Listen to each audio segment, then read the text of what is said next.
I decided to visit my wife at her job as a CEO. At the entrance, there was a sign that said authorized personnel only. When I told the guard I was the CEO's husband, he laughed and said, "Sir, I see her husband every day. There he is, coming out right now." So I decided to play along. I'm glad to have you here. Follow my story until the end and comment the city you're watching from so I can see how far my story has reached. I never thought a simple surprise visit would shatter everything I believed about my 28-year marriage. My name is Gerald. I'm 56 years old, and until that Thursday afternoon in October, I thought I knew my wife Lauren better than anyone in the world. It started as such an innocent idea. Lauren had been working late again, pulling those 12 and 14-hour days that came with being CEO of Meridian Technologies. I'd been making dinner for one too many nights, eating alone while she texted me updates about board meetings and client emergencies.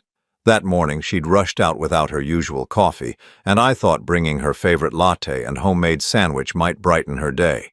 The downtown office building gleamed in the autumn sunlight as I pulled into the visitor parking space. I'd only been to Lauren's office a handful of times over the years.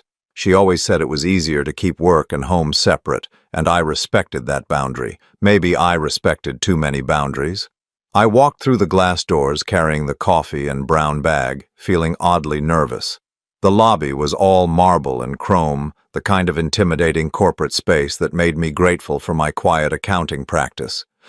A security guard sat behind an imposing desk, his nameplate reading William.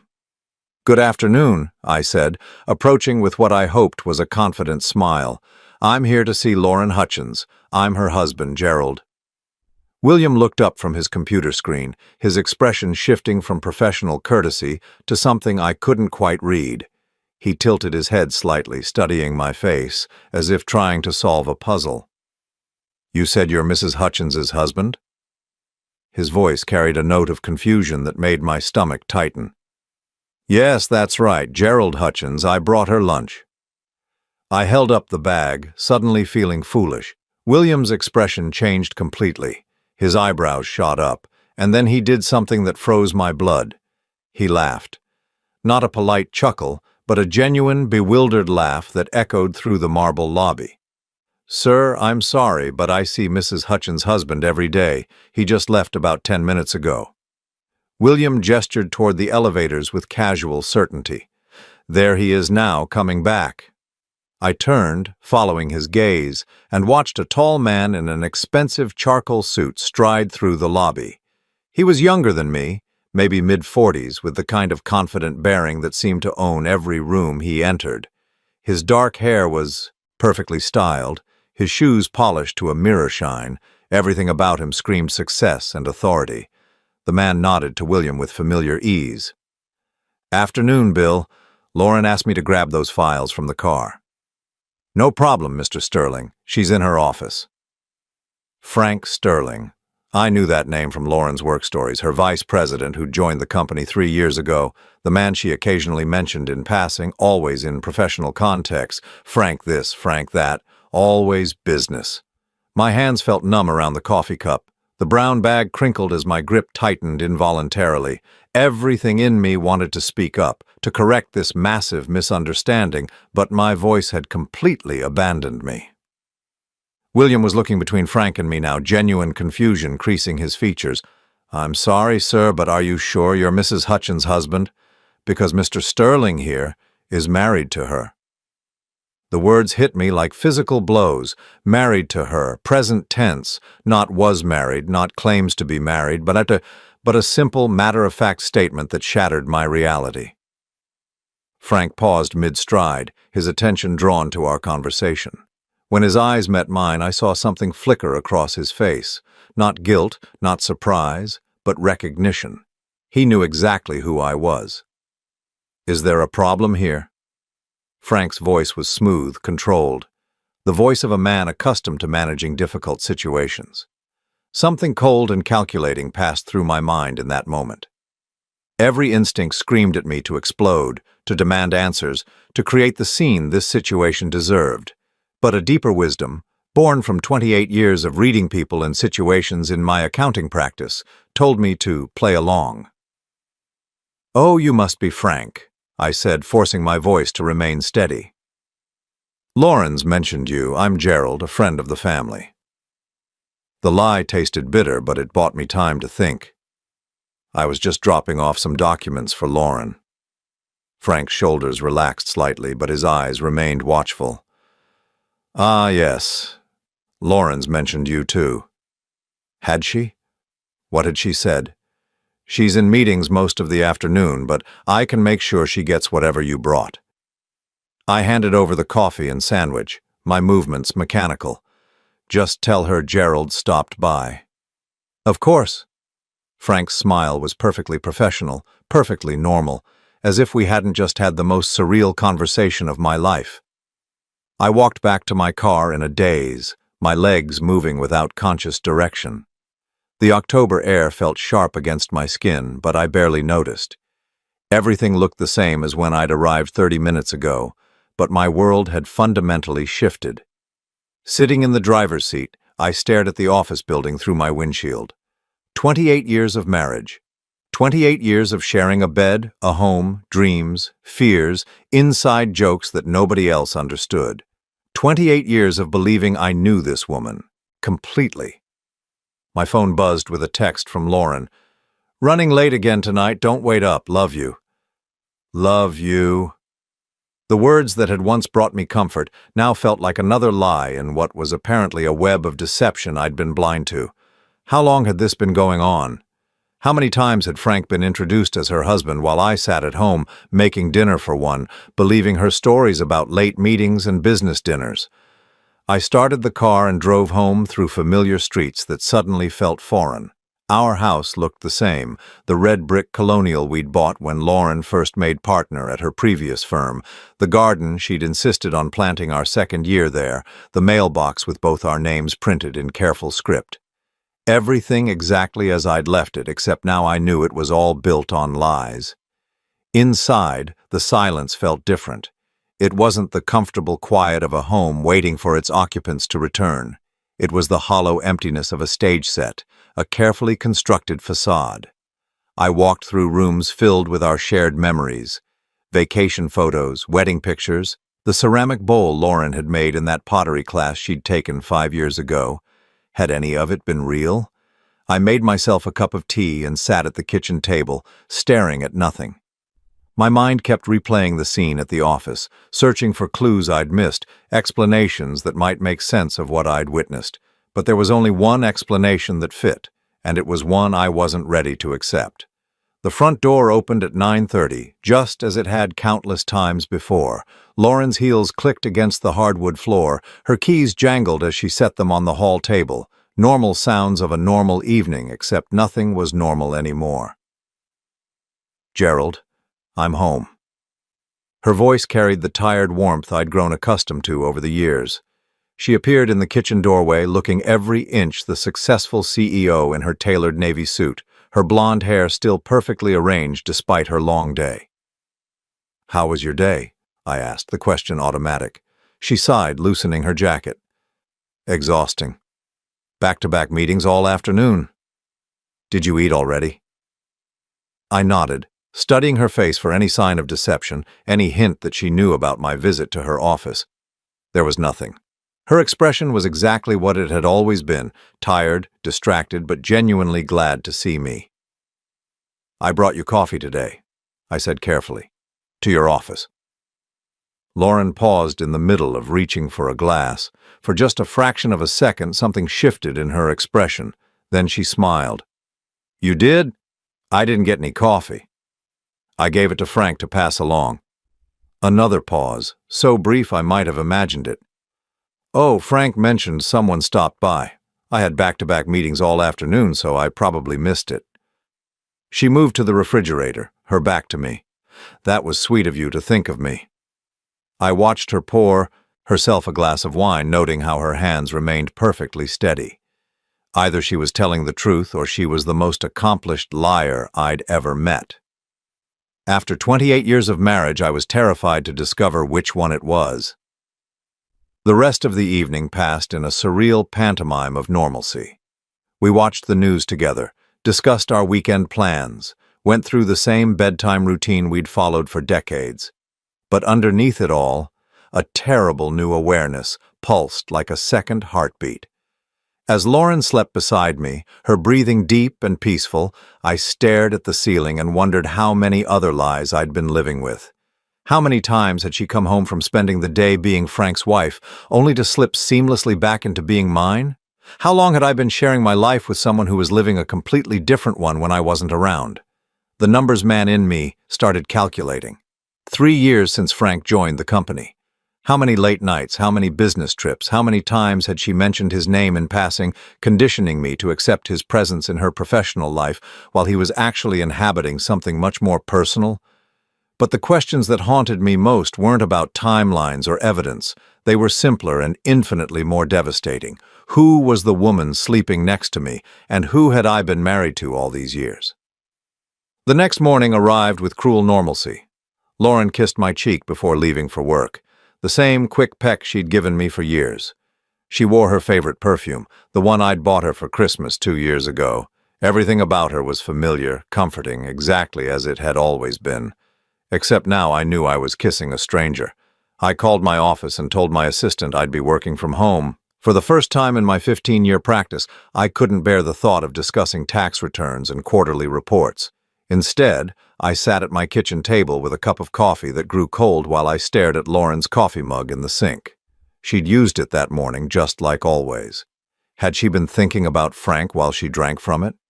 By noon, I found myself doing something I'd never done before. Going through Lauren's things. Not frantically, not desperately, but with the methodical precision that had made me successful in accounting. I started with the obvious places: her home office, the desk where she sometimes worked in the evenings. The drawers revealed nothing suspicious: work papers, company letterhead, business cards from clients I recognized from her stories. Everything was exactly what it should be for a CEO who occasionally brought work home. But then I found something that made my stomach clench. A restaurant receipt from Chez Laurent, the French place downtown where we'd celebrated our anniversary 3 years running, dated 6 weeks ago, for 2 people, $68.50. I remembered that night, clearly because Lauren had told me she was having dinner with a potential client. A female client from Portland who was in town for just one evening. I stared at the receipt, my hands trembling slightly. The timestamp showed 8:15 p.m. We'd talked on the phone that night around 9:30. She'd sounded relaxed, happy, describing her challenging but productive client meeting. I'd been proud of her for landing what she'd described as a significant account.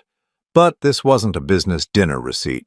No alcohol charges that would accompany client entertainment, no appetizers or desserts that Lauren would order to impress a potential client. Just 2 entrees and a bottle of wine. The kind of intimate dinner I thought was reserved for us. My phone rang, startling me from my thoughts. Lauren's name appeared on the screen. "Hi, honey," I answered, surprised by how normal my voice sounded. "Hey, I just wanted to check in. You sounded a little off this morning." Her voice carried genuine concern, the kind of caring attention that had made me fall in love with her 29 years ago. "Just tired," I said. "Didn't sleep well."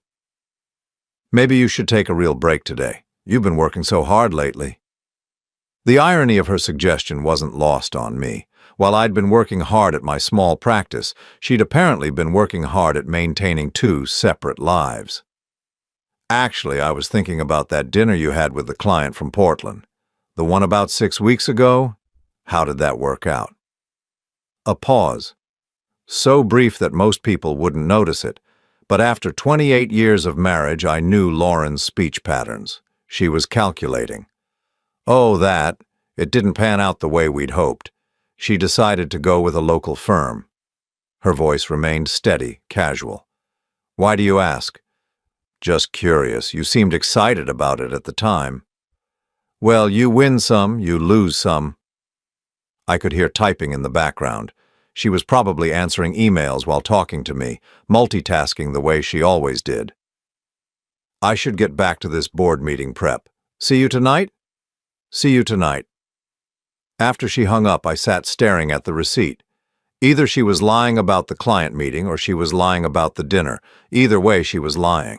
I spent the rest of the afternoon like a detective in my own life, examining familiar things with new eyes. The credit card statements I'd always glanced at casually, trusting Lauren to handle our finances since she made 3 times what I did. Now I studied them line by line. Lunch charges on days when she told me she was brown-bagging it to save money. Gas station purchases in neighborhoods across town, far from her usual routes. A charge at Barnes & Noble for $37.12 on a Tuesday afternoon when she'd supposedly been in back-to-back meetings. Lauren hadn't bought a book for pleasure reading in years, claiming she was too tired after work to focus on anything but trade magazines. But the most damning discovery came from her laptop. She'd left it open on the kitchen counter, something she'd been doing more frequently over the past year. I told myself I was just closing it to save battery, but my eyes caught a notification bubble in the corner of the screen. Frank Sterling had sent her a calendar invitation. I shouldn't have clicked on it. I knew I was crossing a line, violating her privacy in a way that would have horrified me just 24 hours earlier. But 24 hours earlier, I'd believed my wife was faithful. The calendar invitation was for dinner. Tonight. 7 p.m. at Bella Court, the Italian place that had become our special occasion restaurant. The place where Frank had proposed to me 17 years ago. The reservation was under Frank's name. My chest felt tight as I scrolled through more calendar entries. Lunch meetings with Frank that weren't labeled as business. Doctor's appointments that Lauren had never mentioned to me. A weekend spa retreat 3 months ago that she'd told me was a women's conference for female executives. But the entries that made me physically nauseous were the recurring ones. Coffee with F every Tuesday morning at 8 a.m., dinner plans every other Thursday. Weekend planning marked for this coming Saturday when Lauren had told me she needed to work. I was looking at a parallel life, meticulously scheduled and carefully hidden. Frank wasn't just her work colleague or even her affair partner. Based on these calendar entries, he was her primary relationship. I was the side note, the obligation, the inconvenience worked around. The garage door rumbled open at 6:15. Lauren was home early, unusual for a Thursday. I closed the laptop quickly, my heart hammering as I heard her heels on the kitchen tile. "You're home early," I said, hoping my voice sounded normal. She looked beautiful, I realized with a sharp pang. She'd refreshed her makeup, her hair was perfectly styled, and she was wearing the black dress I'd bought her for her birthday last year. The dress she'd said was too fancy for everyday wear. I managed to wrap up early for once. She moved past me to the refrigerator, her perfume trailing behind her. "I thought maybe we could grab dinner out tonight. It's been forever since we did anything spontaneous." The lie was so smooth, so perfectly delivered, that I almost believed it myself. If I hadn't seen the calendar invitation, I would have been thrilled by her suggestion. I would have rushed to change clothes, grateful for this unexpected attention from my successful, busy wife. "Where did you have in mind?" I asked. "Oh, I don't know. Maybe that new sushi place on 5th Street? Or we could try something completely different." She was checking her phone as she spoke, her fingers moving quickly across the screen. I watched her type, wondering if she was texting Frank. Was she canceling their dinner? Rescheduling, or was this part of some elaborate game I couldn't even begin to understand? "Actually," she said, looking up from her phone with apparent disappointment, "I just remembered I have that conference call with the Tokyo office. It totally slipped my mind." She shook her head ruefully. "Rain check." "Of course." The words came out automatically, but inside something cold and hard was crystallizing. "What time is your call?" 7:30. Could run until 9 or 10. You know how these international things go." She was already moving toward the stairs, toward our bedroom where she kept her work clothes. "I'll probably just grab something quick on my way back to the office." I nodded, playing my part in this elaborate deception. "I'll make myself something here." She paused at the bottom of the stairs, looking back at me with what appeared to be genuine affection. "You're so understanding, Gerald. I don't know what I'd do without you." The words that should have warmed my heart instead felt like ice picks. How many times had she said variations of this while preparing to spend the evening with another man? How many times had I smiled and kissed her goodbye, unknowingly sending her off to her real life? I watched her climb the stairs, listening to her movements in our bedroom. She was changing out of the black dress, probably into something more businesslike for her conference call. Or maybe into something entirely different for her dinner with Frank. 20 minutes later, she came back down wearing a navy blouse and dark slacks. Professional but attractive. Her makeup was perfect, her hair touched up. She looked like a woman preparing for an important evening, not someone settling in for a long phone conference. "I'll try not to be too late," she said, kissing my cheek. The same spot she'd kissed that morning, but now it felt like a betrayal instead of intimacy. "Take your time. I'll probably turn in early anyway." She gathered her purse, her laptop bag, her keys. The same routine I'd watched thousands of times, but now I knew I was watching an actress preparing to leave one performance for another. The house felt different after she left. Not empty, but haunted. Every familiar object seemed to mock me with its false comfort. The wedding photos on the mantel, the vacation souvenirs on the bookshelf, the coffee table we'd picked out together 10 years ago when we'd redecorated the living room. All of it was real, but none of it meant what I'd thought it meant. I made myself a sandwich and sat in front of the television, but I couldn't focus on anything. My mind kept circling back to the same impossible questions. How long had this been going on? How had I missed the signs for so long? And most devastatingly, had our entire marriage been a lie, or had something changed along the way? At 8:30, I found myself driving past Bellecourt. I told myself I was just going to the grocery store, that this route was perfectly normal, but when I saw Lauren's silver BMW in the restaurant parking lot, parked next to a dark Mercedes I assumed belonged to Frank, the last thread of hope I'd been clinging to snapped. They were in there right now, sharing the same kind of intimate dinner I thought was exclusive to our marriage. Was he telling her he loved her? Was she laughing at his jokes the way she used to laugh at mine? Were they planning a future that didn't include me? I drove home in a daze, the weight of my new reality settling around me like a heavy coat. My wife of 28 years was living a double life so complete, so seamlessly integrated that I'd been completely blind to it. The woman I'd thought I knew better than anyone was a stranger. The marriage I'd believed was solid was apparently just the cover story for her real relationship. But perhaps the most shattering realization was this. I had no idea how long I'd been living this lie, and I had no idea what to do about it. The revelation came 3 days later in the most mundane way possible. I was cleaning out the junk drawer in the kitchen, something I did quarterly to keep our household organized, when my fingers closed around a key I didn't recognize. It was brass, worn smooth at the edges, attached to a keychain from Harbor View Apartments across town. I stared at it for a long moment, my mind trying to process what I was seeing. We owned our house outright, had for the past 8 years. Neither of us had any reason to have an apartment key, let alone one from a complex 30 minutes away from our neighborhood. That afternoon, while Lauren was at what she'd called a client presentation, I drove to Harbor View Apartments. The complex was nice, upscale but not ostentatious. The kind of place where successful professionals might keep a discreet second residence.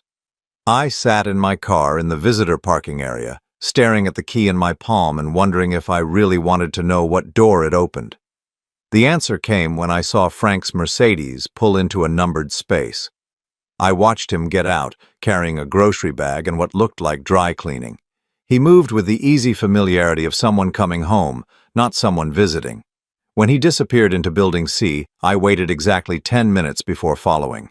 The key fit perfectly into apartment 214.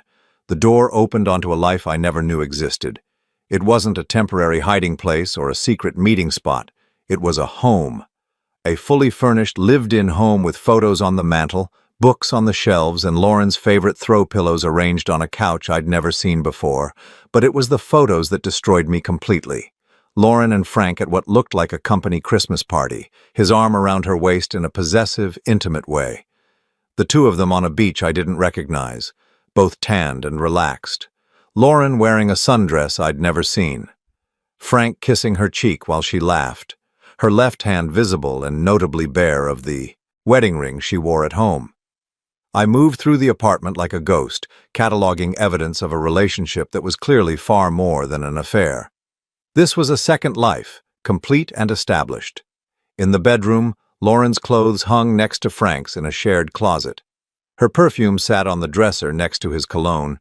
The bathroom held 2 toothbrushes, her contact solution, the expensive face cream she claimed was too costly to repurchase when she'd run out 6 months ago.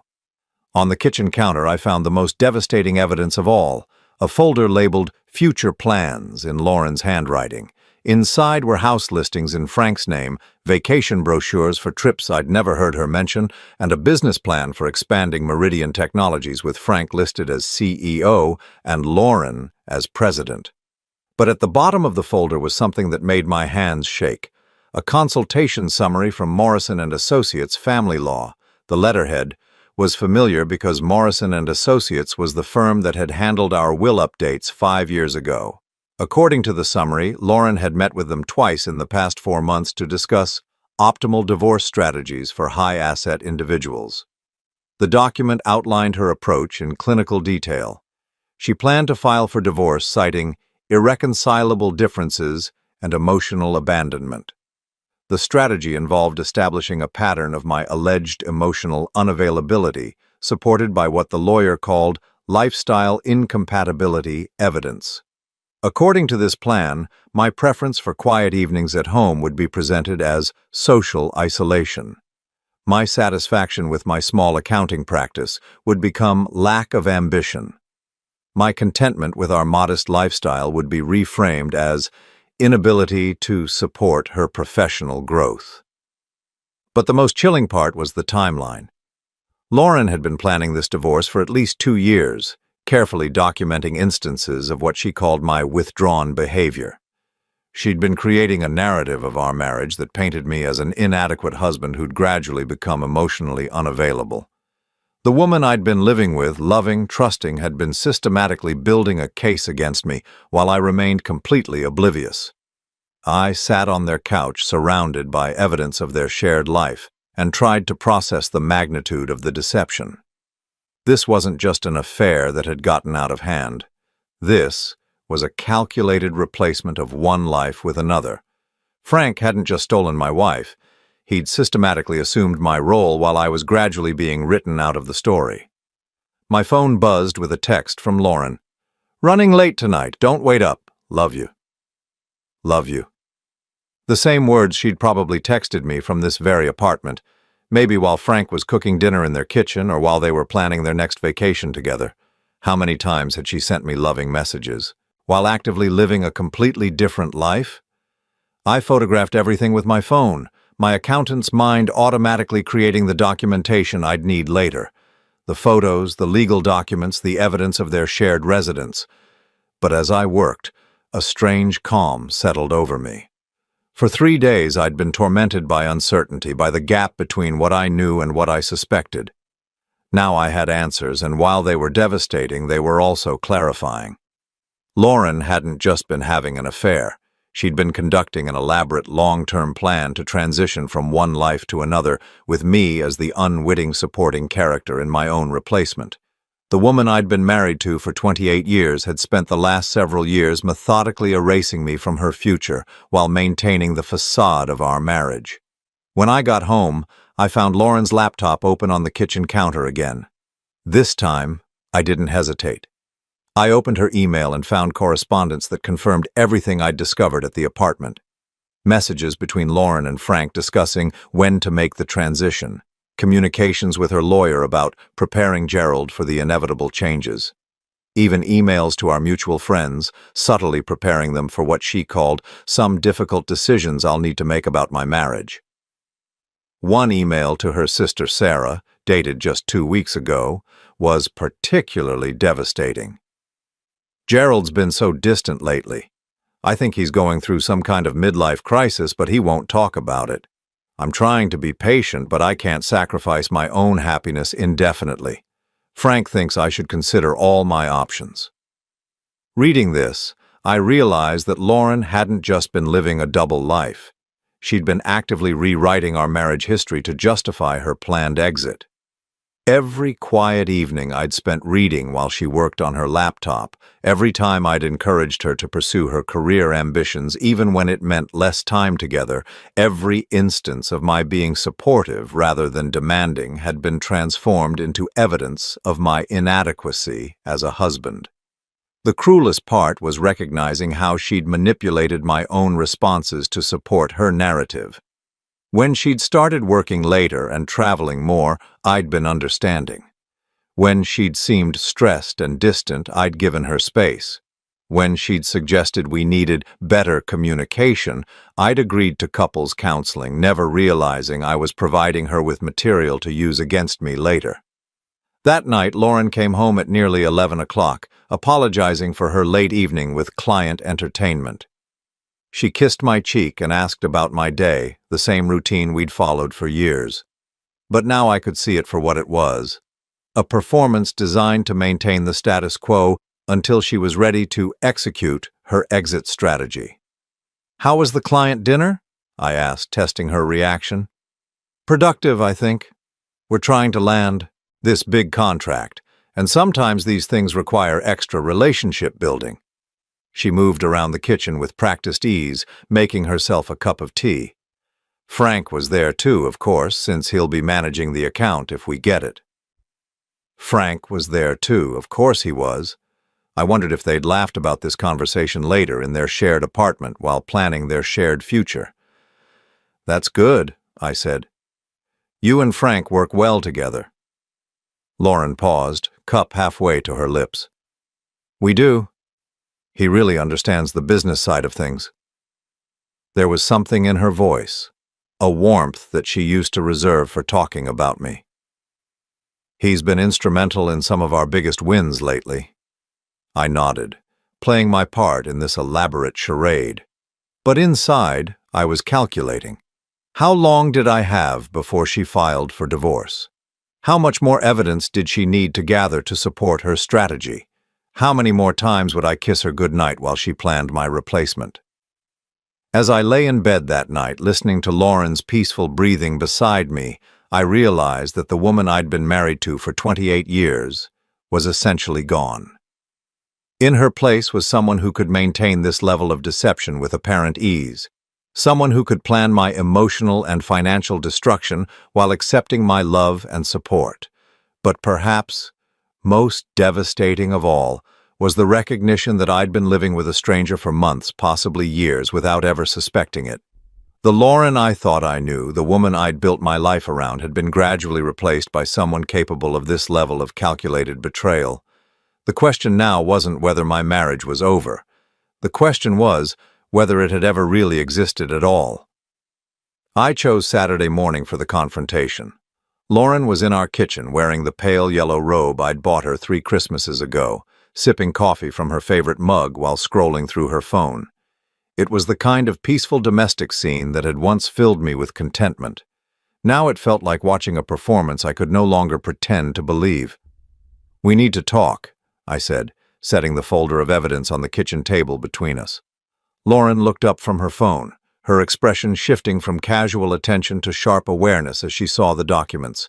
Her coffee mug paused halfway to her lips, and for just a moment I saw something flicker across her face that might have been relief. "What's this about?" she asked, but her voice lacked the confusion it should have carried. She knew exactly what this was about. "I went to your apartment yesterday, the one at Harbor View." I sat down across from her, noting how her shoulders straightened, how her breathing shifted to something more controlled. "I used the key from our junk drawer." Lauren set down her mug with deliberate precision. When she looked at me again, the mask was gone. The loving wife, the concerned partner, the woman who'd been apologizing for late nights and long meetings had disappeared. In her place sat someone I barely recognized, someone whose eyes held a coldness I'd never seen before. "I see." Her voice was calm, matter-of-fact. "How much do you know?" The question hit me like a physical blow, Not denial, not confusion, not even anger. Just a practical inquiry about the extent of my discovery, as if we were discussing a business problem that needed to be managed. Everything, I said. The apartment, Frank, the divorce planning, the legal strategy, all of it. Lauren nodded slowly, her fingers drumming against the table in a rhythm I recognized from her board meetings. She was calculating, processing, deciding how to handle this unexpected development in her carefully orchestrated plan. "How long have you known?" she asked. "Since Thursday, when I visited your office and the security guard told me he saw your husband every day." I leaned forward, studying her face for any sign of the woman I'd thought I'd married. He meant Frank. Something that might have been amusement passed across Lauren's features. "Poor William. He's always been a bit too chatty." She reached for her coffee again, her movements unhurried. "I suppose this complicates things." "Complicates things?" I could hear my voice rising despite my efforts to stay calm. "Lauren, we've been married for 28 years. You've been living with another man, planning to divorce me, and all you can say is that this complicates things?" She sighed, a sound of mild irritation rather than distress. "Gerald, let's not be dramatic about this. We both know this marriage has been over for years." "We both know?" I stared at her, searching for any trace of the woman who'd kissed me goodbye every morning, who'd said she loved me just 3 days ago. "I didn't know anything. I thought we were happy." Lauren's laugh was short and utterly without humor. "Happy? Gerald, when was the last time we had a real conversation? When was the last time you showed any interest in my career, my goals, anything beyond your little accounting practice and your quiet evenings at home? I've always supported your career. I've always been proud of what you've accomplished." "You've been passive," she corrected, her voice taking on the sharp edge I'd heard her use with underperforming employees. "You've been content to let me carry the financial burden, the social obligations, the responsibility for actually building a life worth living. You've been perfectly happy to coast along in your comfortable little routine while I've been growing, changing, becoming someone who needs more than you've ever been willing to offer." Each word felt like a carefully aimed dart, hitting targets I didn't even know were vulnerable. "If you felt that way, why didn't you talk to me? Why didn't you tell me what you needed?" "I tried, Gerald. God knows I tried. But every time I brought up traveling more, expanding your practice, moving to a better neighborhood, you found excuses. You were always perfectly satisfied with exactly what we had, no matter how much I outgrew it." I thought about our conversations over the years, trying to remember these attempts at communication she was describing. There had been discussions about travel that I'd thought were casual daydreaming, suggestions about moving that I'd assumed were just idle speculation, comments about my practice that I'd interpreted as gentle teasing rather than serious criticism. "So you decided to replace me instead of work with me." Lauren's expression softened slightly, but not with affection. It was the kind of gentle patience she might show a slow student. "I didn't set out to replace you. I met Frank 3 years ago when he joined the company. He was everything you're not: ambitious, dynamic, interested in building something bigger than himself. At first it was just professional respect. Then it became friendship. Then it became more." "When?" The question came out as barely a whisper. "When what? When did it become more?" She considered this, tilting her head as if trying to recall the details of a business transaction. "About 2 years ago. Frank had just closed his first major deal with us. We went out to celebrate, and we ended up talking until 3 in the morning about our dreams, our plans, the kind of life we wanted to build. It was the most stimulating conversation I'd had in years. You came home that night. I remember you said the client dinner ran late. It did, in a way." Lauren's voice was matter-of-fact, as if she were describing something that had happened to someone else. "That's when I realized what I'd been missing. Frank listens when I talk about expanding the company internationally. He gets excited about the same opportunities that excite me. He wants to build an empire, not just maintain a comfortable existence." "And that justified lying to me for 2 years?" For the first time, Lauren showed a flash of real emotion. But it wasn't guilt or sadness, it was irritation. I wasn't lying, Gerald. I was protecting you from a reality you weren't ready to face. Our marriage was already over. You just didn't want to see it. Our marriage was over because you decided it was over, because you found someone who matched your ambitions better than I did. Our marriage was over because you stopped growing. Lauren stood up, moving to the window with the fluid grace that had first attracted me to her nearly 30 years ago. I kept hoping you'd develop some passion for something, anything beyond your routine. But you never did. You've been the same man at 56 that you were at 36, and I'm not the same woman. I stared at her profile against the morning light, recognizing the truth in her words even as they devastated me. I had been content with our life in ways that she apparently never was. I had found fulfillment in our quiet evenings, our modest successes, our stable routine. While she'd been dreaming of bigger things, I'd been grateful for what we had. So you and Frank have been planning to get rid of me. Lauren turned back to me, her expression businesslike. We've been planning our future. The divorce was always going to be necessary, but we wanted to handle it in a way that would be least disruptive to everyone involved. Least disruptive? I pulled out the legal consultation summary. You've been building a case against me for months, emotional abandonment, lifestyle incompatibility. You've been documenting everything I do to use against me later. She had the grace to look slightly uncomfortable. The legal advice was to protect both of us. Divorce can get ugly if people aren't prepared. Protect both of us? Lauren, you've been systematically destroying my reputation with our friends, making me look like an inadequate husband who drove you to seek happiness elsewhere. I've been honest about the state of our marriage, she said defensively. If that makes you uncomfortable, maybe you should ask yourself why. The circular logic was dizzying. She'd been unfaithful, deceptive, and manipulative. But somehow I was the one being asked to examine my behavior. It was a level of psychological manipulation that left me feeling unmoored, questioning my own perceptions. Do you love him? I asked, surprising myself with the question. Lauren's expression softened for the first time during our conversation, but not in a way that offered me any comfort. I do. I love Frank in a way I never loved you. He challenges me, inspires me, makes me want to be better than I am. With him, I feel like I'm living instead of just existing. And with me? She looked at me for a long moment, her gaze neither cruel nor kind, just honest. With you, I felt safe, comfortable, unchallenged. For a long time, I thought that was enough. But it isn't, Gerald. I want more than safe.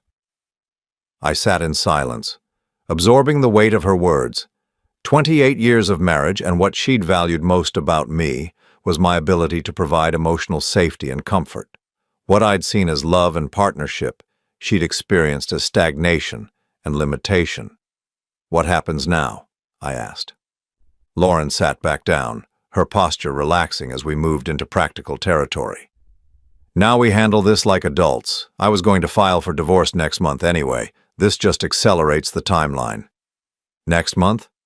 Frank and I want to be married by Christmas. We've been planning a small ceremony, just immediate family. She paused, perhaps recognizing how this sounded. I was hoping we could make this transition as smooth as possible for everyone. Everyone except me. Gerald, you'll be fine. You have your practice, your routines, your simple pleasures. You'll probably be happier without the pressure of trying to keep up with someone like me.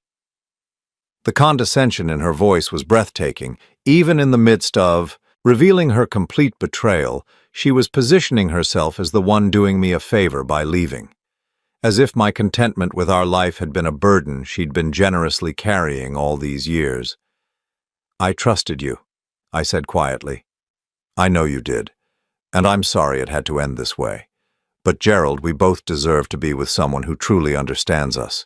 You deserve someone who appreciates your quiet strengths, and I deserve someone who shares my ambitions. She was rewriting our entire marriage as a mutual mismatch rather than a betrayal, transforming her infidelity into a kind of favor to both of us. It was masterful in its way, this ability to reframe devastating deception as enlightened self-awareness. When do you want me to move out? I asked. Lauren looked surprised. You don't have to move out immediately. We can work out the details through our lawyers. I'm not heartless, Gerald. Not heartless, just calculating, manipulative, and capable of maintaining an elaborate deception for years while planning my replacement. But not heartless. I stood up, feeling older than my 56 years. I'll contact a lawyer on Monday. Gerald, she called as I reached the kitchen doorway. When I turned back, she looked almost like the woman I'd thought I'd married. Almost. I really am sorry it happened this way. I never wanted to hurt you. I studied her face, looking for any sign that she understood the magnitude of what she'd done. But there was only mild regret, the kind of polite sadness someone might feel about a business decision that unfortunately affected other people. No, I said quietly. You just wanted to replace me. The hurt was just collateral damage. As I walked upstairs to our bedroom, I could hear Lauren on the phone, her voice animated in a way it hadn't been during our conversation. She was calling Frank, I realized, telling him that the secret was out, that they could accelerate their timeline, that the inconvenient husband had finally been dealt with. I sat on the edge of our bed, surrounded by the remnants of a life I'd thought was real. The woman downstairs wasn't the person I'd married, or maybe she was, and I'd simply never seen her clearly. Either way, the Gerald who'd woken up that morning believing in his marriage was as gone as the Lauren who'd once loved him. Tomorrow I would start the process of untangling 28 years of shared life. But tonight, I needed to grieve not just for my marriage, but for the man I'd been when I still believed in it. Monday morning, I sat across from David Morrison, the same lawyer who'd handled our wills 5 years ago. The irony wasn't lost on me that Lauren had consulted with his firm about divorcing me, while I was now seeking his help to protect myself from her plans. Gerald, I have to tell you, this is one of the most calculated divorce strategies I've seen in 30 years of practice, David said, reviewing the documents I'd brought him. Your wife has been building this case for a very long time. I nodded, watching him flip through photographs of the apartment, copies of the legal consultation notes, and printouts of Lauren's carefully documented evidence against me. What are my options? David leaned back in his leather chair, his expression thoughtful. Well, the good news is that her strategy depends on you being unprepared and uninformed. The fact that you discovered this before she filed changes everything. He tapped the consultation summary. She was planning to paint you as emotionally unavailable and financially irresponsible, but we can counter that narrative. How? With facts. You've been the stable, supportive spouse for 28 years. You've never been unfaithful, you've supported her career advancement, and you've managed your joint finances responsibly. David smiled grimly. More importantly, you have evidence of her systematic deception and adultery. That matters, even in a no-fault state. Over the next 2 hours, David walked me through the reality of my situation. While Texas was indeed a community property state, Lauren's adultery and deception could impact the division of assets. More importantly, her documented plans to manipulate the divorce proceedings could seriously undermine her credibility with a judge. There's something else, I said, pulling out a folder I'd prepared over the weekend. I've been doing some financial analysis. David raised an eyebrow as I spread out spreadsheets and bank statements across his desk. This was where my accounting background became invaluable. While Lauren had been busy documenting my alleged emotional failures, I'd been quietly tracking our financial reality. Lauren makes $200,000 a year as CEO, I explained. But our joint expenses have been running about $60,000 more than her salary for the past 3 years. I've been subsidizing her lifestyle without realizing it. David studied the numbers, his expression growing increasingly interested. How? My practice generates about $120,000 annually. I've been putting $80,000 into our joint account, keeping only $40,000 for my business expenses and personal needs. I thought I was being generous, allowing her to save more of her salary for our future. I pointed to a series of withdrawals from our savings account. But she's been drawing down our joint savings to maintain the apartment with Frank. The revelation was in the details. While I'd been living modestly and contributing most of my income to our shared expenses, Lauren had been using our joint resources to fund her separate life. The apartment rent, the dinners, the weekend trips I'd never taken, the gifts she'd given Frank, all of it had been paid for with money I'd earned and contributed to what I'd believed was our shared future. "This is fraud," David said bluntly. "She's been using marital assets to fund an adulterous relationship while planning to divorce you. That's going to significantly impact how a judge views the asset division." But I wasn't done. Over the weekend, I'd done something that felt foreign to my naturally trusting nature. I'd investigated my own wife's business dealings. What I'd found had shocked me even more than her personal betrayal. "There's more," I said, pulling out another set of documents. "Lauren's been positioning Frank to take over more responsibilities at Meridian Technologies. But according to the corporate filings I found, she's been doing it in ways that violate her fiduciary duty to the company's board." David's eyes sharpened. "Explain." "Frank was hired as vice president of business development 3 years ago, but Lauren's been systematically transferring responsibilities to him that should require board approval. She's essentially been grooming him to replace her as CEO while positioning herself as president. But she's never presented this reorganization to the board officially." I'd spent hours reviewing publicly available corporate documents, cross-referencing them with the business plan I'd found in their apartment.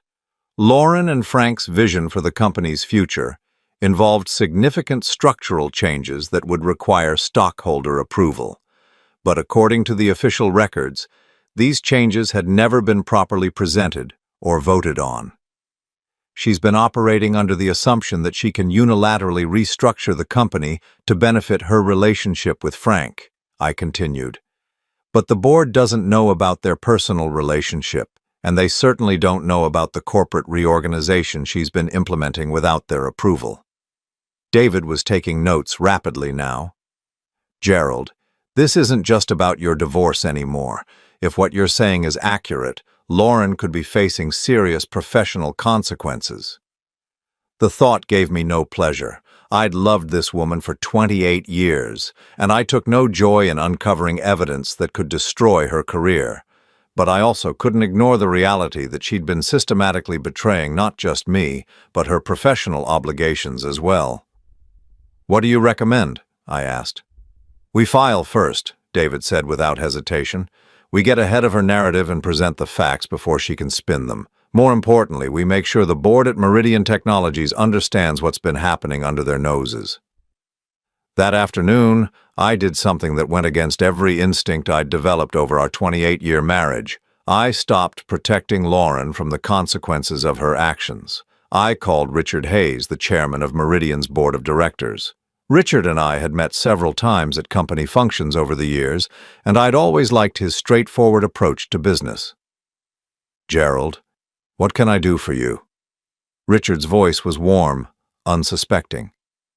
"Richard, I need to bring something to your attention regarding corporate governance issues at Meridian. It's complicated, but I think the board needs to be aware of some structural changes that may not have been properly authorized." There was a pause. "What kind of structural changes?" I spent the next 20 minutes carefully outlining what I'd discovered, sticking to facts and avoiding personal details about my marriage. Richard listened without interruption, his questions growing more pointed as I described the unauthorized reorganization that had been taking place. "Jesus, Gerald, are you saying Lauren's been implementing major corporate changes without board approval?" "I'm saying that based on the documents I've seen, there appears to be a significant disconnect between what's been happening operationally and what's been reported to the board." "And you're bringing this to me because?" I took a deep breath. "Because I believe in corporate integrity, and because the board has a right to know what's being done in their name."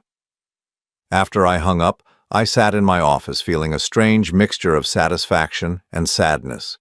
For years, I'd been the supportive husband who cleaned up Lauren's messes, smoothed over her occasional ethical shortcuts, and provided the stable foundation that allowed her to take professional risks.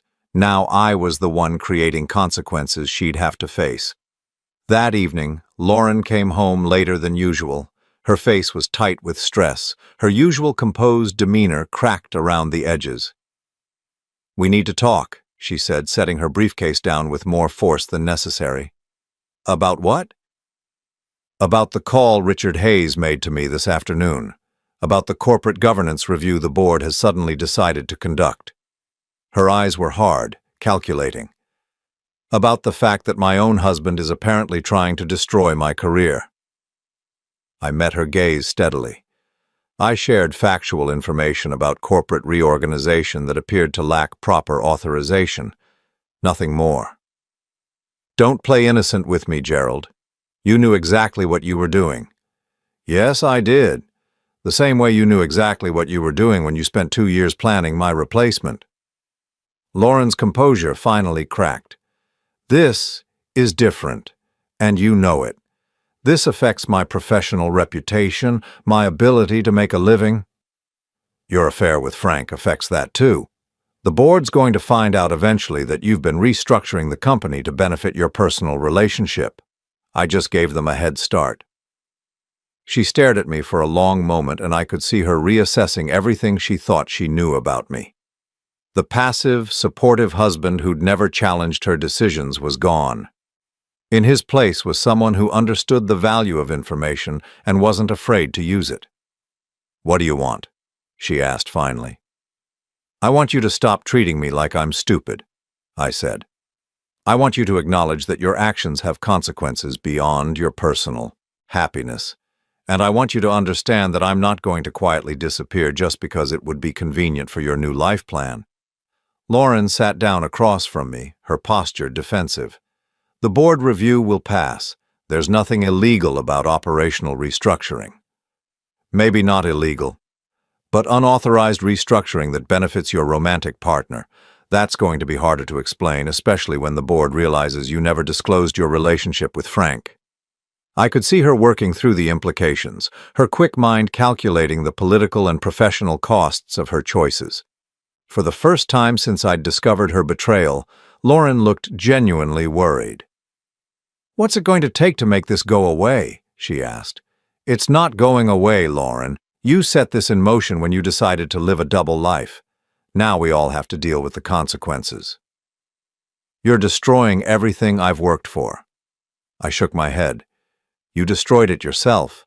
I'm just refusing to help you cover it up anymore. That night, as Lauren made phone calls behind closed doors, and I could hear the stress in her voice, I realized something fundamental had shifted. For 28 years, I'd been the one adapting, accommodating, making space for her ambitions and choices. Now, for the first time, she was the one having to adapt to consequences she couldn't control. It wasn't revenge, exactly. It was something quieter but more powerful, the simple refusal to continue enabling someone who'd been systematically betraying me. Lauren had built her new life on the assumption that I would remain passive, predictable, manageable. She was about to discover how wrong that assumption had been. The next morning, I filed for divorce, but more importantly, I stopped being the man who made Lauren's life easier at the expense of his own dignity. After 56 years of believing that love meant endless accommodation, I was finally learning that sometimes love means knowing when to stop.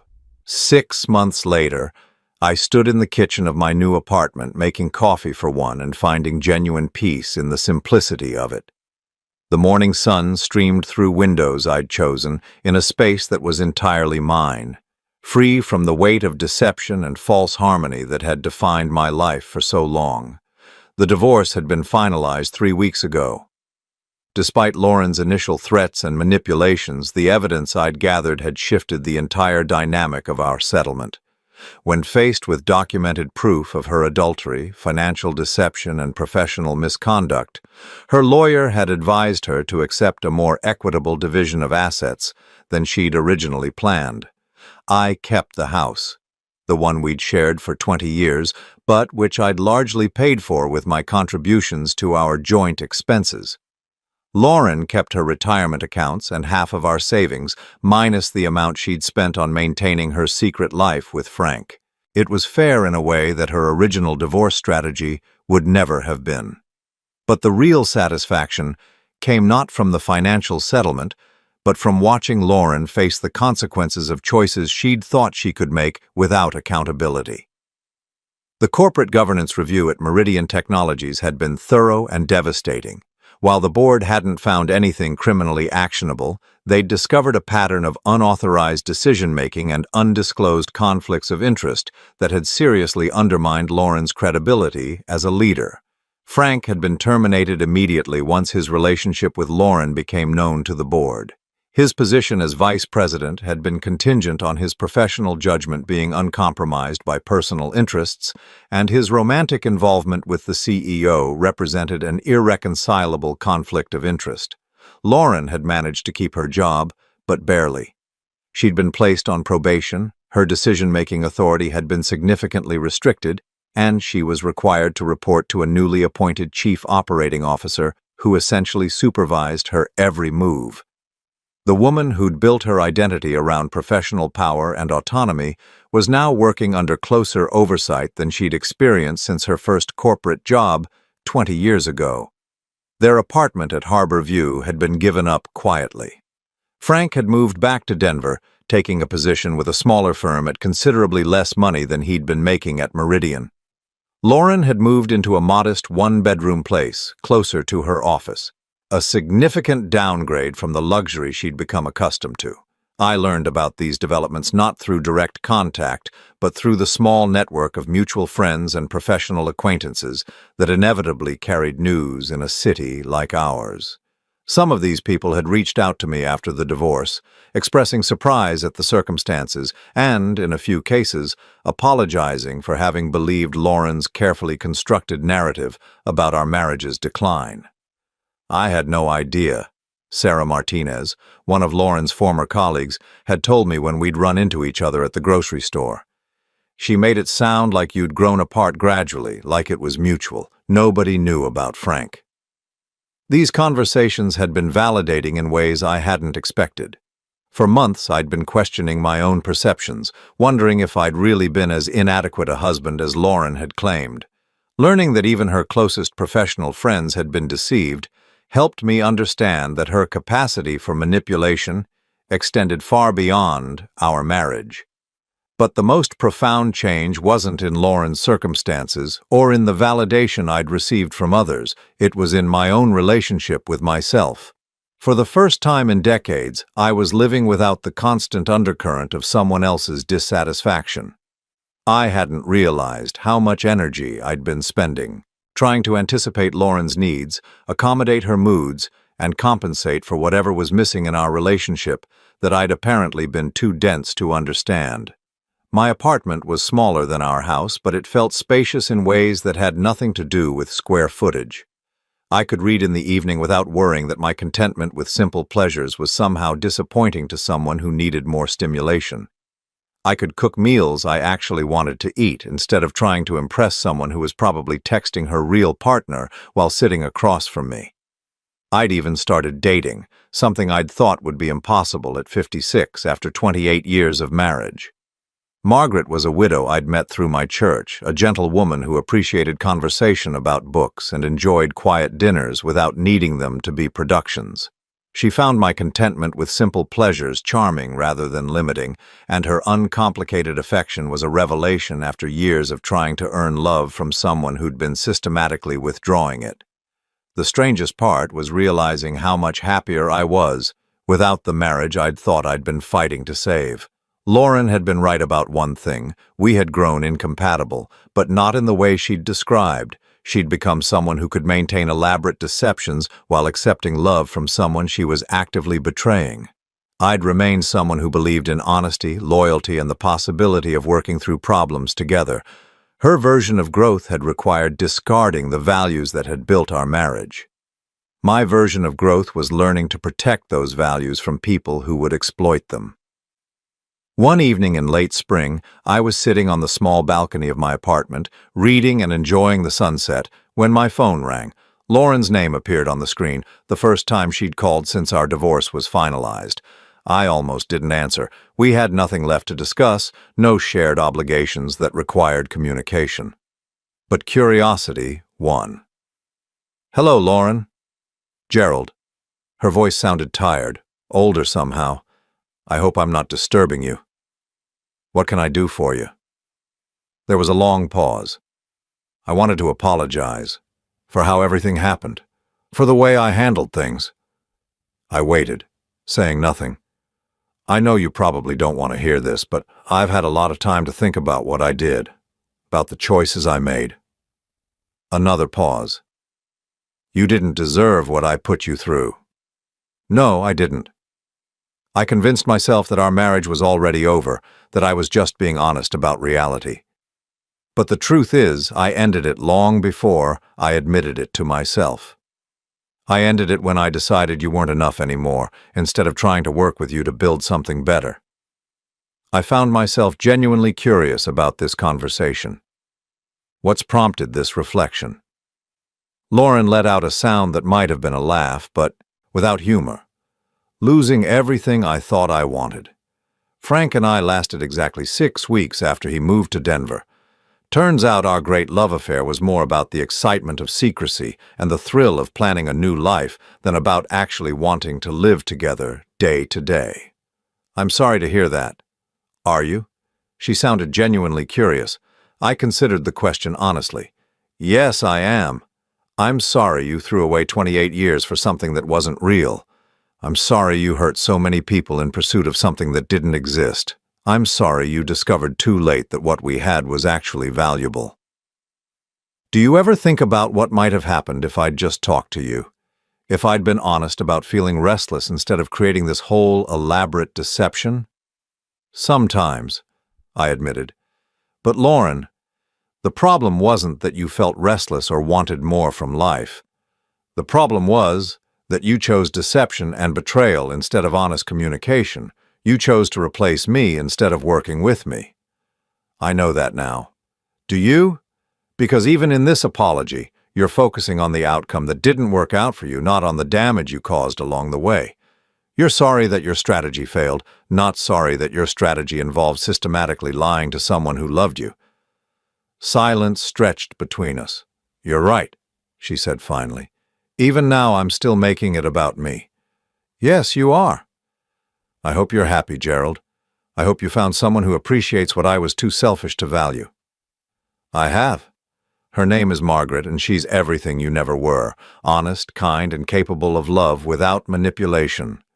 Good. You deserve that. After she hung up, I sat on my balcony as the sun finished setting, thinking about the strange journey that had brought me to this peaceful evening. A year ago, I'd been living a lie without knowing it. Married to someone who was systematically planning my replacement while accepting my love and support. Now I was alone, but not lonely. Starting over, but not starting from scratch. I'd learned that contentment wasn't a character flaw and that my capacity for loyalty and trust, while it had made me vulnerable to exploitation, was also what made me capable of real intimacy with someone who shared those values. Lauren had seen my satisfaction with our quiet life as evidence of my limitations. Margaret saw it as evidence of my ability to find joy in authentic connection rather than needing constant external validation. The difference wasn't in what I offered, but in who was receiving it. As I prepared for bed that night, I reflected on something that would have surprised the Gerald of a year ago. I was grateful for Lauren's betrayal. Not because I'd enjoyed the pain of discovery or the difficulty of divorce, but because it had freed me from a relationship that was slowly killing my spirit. For years, I'd been trying to be enough for someone who had decided I wasn't. I'd been accepting love as a conditional gift that could be withdrawn if I failed to meet evolving standards I was never allowed to understand.